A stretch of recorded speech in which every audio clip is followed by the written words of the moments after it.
పూజిస్తావు.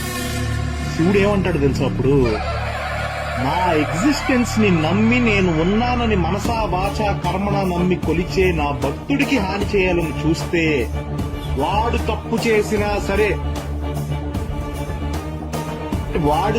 చేసినా సరే నాకు వదిలే, నువ్వు వేయగలిగిన దానికన్నా పెద్ద శిక్షే వేస్తా. తండ్రిగా నా భక్తుల మీద నాకు ఆ హక్కు ఉంది. అలా కాదని నువ్వు వాడికి హాని చేయాలని చూస్తే ఏదో ఒక రూపంలో వస్తా, ఖచ్చితంగా నిన్ను చంపేస్తా.